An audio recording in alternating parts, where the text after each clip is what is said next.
Welcome to the magical, the majestic, the sometimes rainy Orcas Island.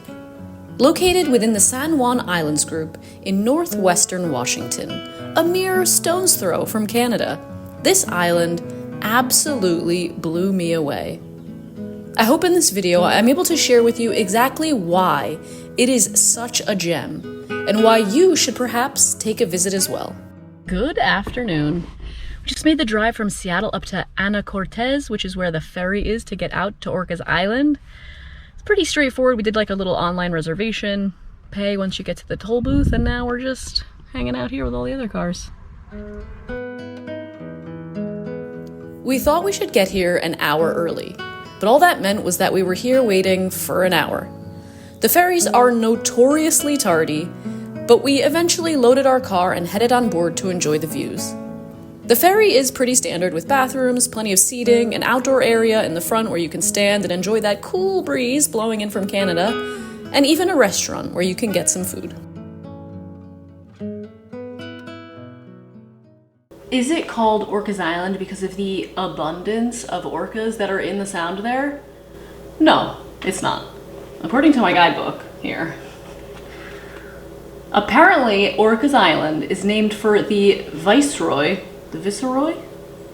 of Mexico, Don Juan Vicente de Güemes Pacheco Pedilla Orcasitas y Aguayo. Fortunately, his name was shortened rather substantially from Orcasitas to Orcas. Once we arrived at the island, we headed straight to our Airbnb. It was located in Rosario Bay in a little condo that had incredible views of the water and was utterly quiet.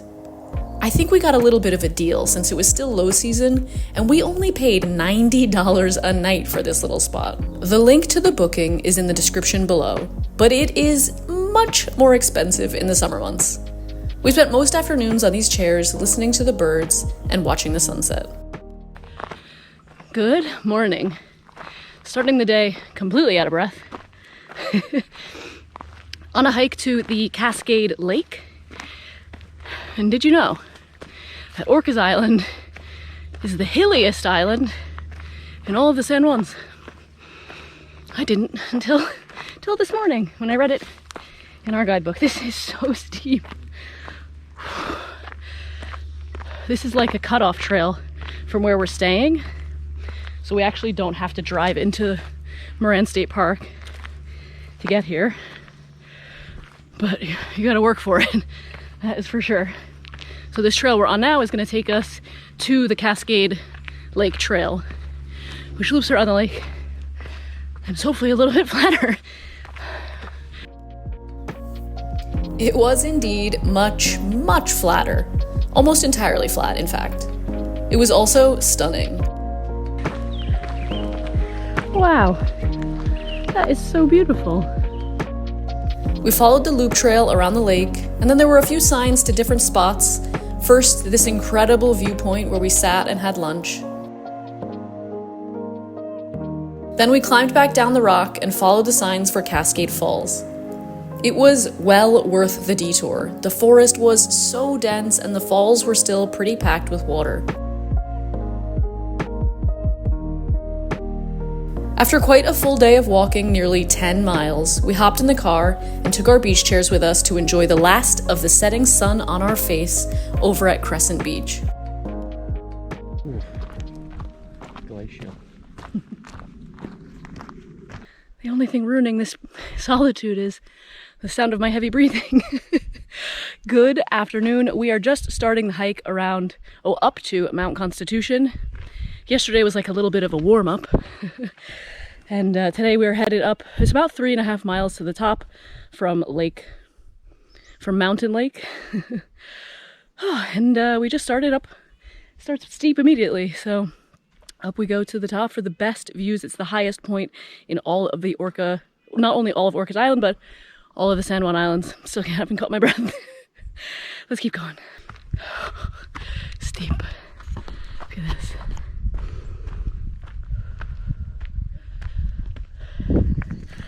So far we've been the only people on the trail. Very quiet.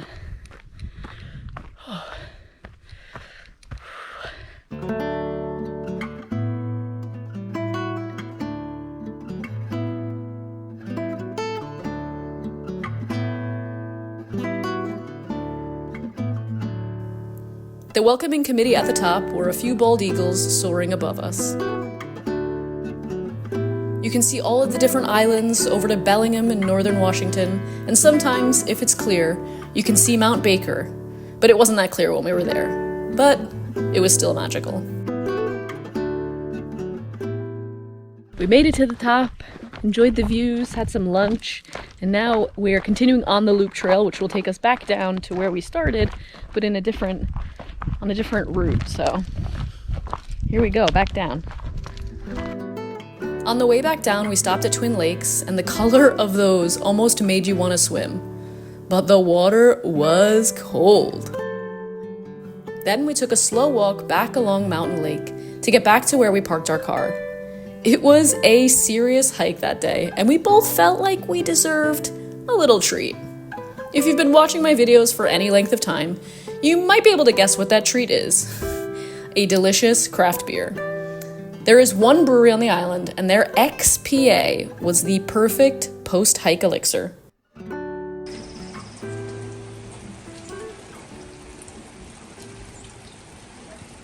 It's been raining like this all day. So we've had a lazy morning, we've been relaxing, but finally it feels like we should get out and about. So off to explore Eastsound, the sort of main town on the island, and see if we find anything fun. Eastsound is a very cute town with all of the types of stores you would imagine there to be on an island. Souvenirs, boutiques, and locally owned bookstores. It's the weekend just before Memorial Day weekend, so it's pretty quiet still. Not everything is open like full like it is in the summer season. I think that happens next week, like more places will open back up again.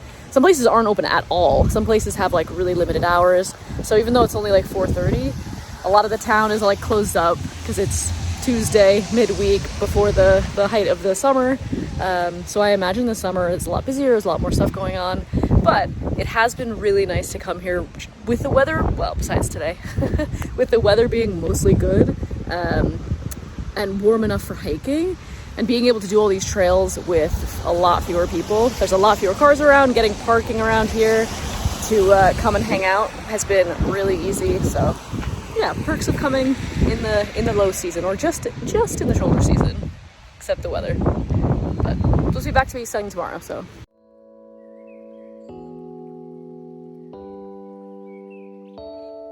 And it was. We woke up with the light the next morning, and we were so excited to see the blue skies again. We hopped in the car to explore some of the other bays around the east, including Olga, which had a cute shop and a stunning bay, as well as Doe Bay, which again had a small shop and a little resort.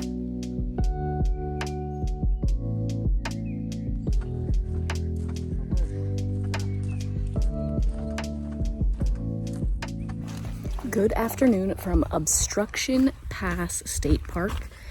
This place is so beautiful. It's on the eastern side of the island. We did a little exploring this morning around Doe Bay and Olga, which are super cute little, almost like not even towns, just they each have a general store.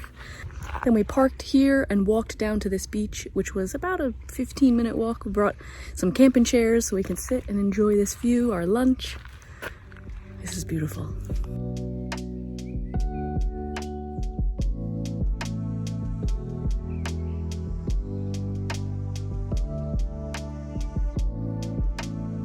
We stayed all afternoon until the tide swallowed up much of the beach, and we headed back for a good sleep because we had one more hike to get to the next morning.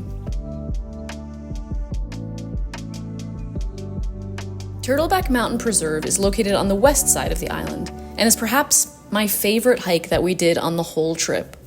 There are tons of trails here, and we literally saw 2 other people the whole time we were here.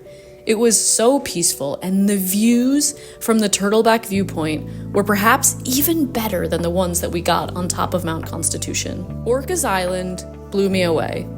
It was utterly silent. It was packed with challenging hiking trails, insane viewpoints, beautiful bays and beaches, yummy food. I mean, definitely have the best burger on the island at Lower Tavern while you're here. This island has made me fall in love with Washington, and now I need to explore even more. So tell me, where is your favorite place in Washington? Let me know in the comments below. And thank you as always for watching. I will see you next time.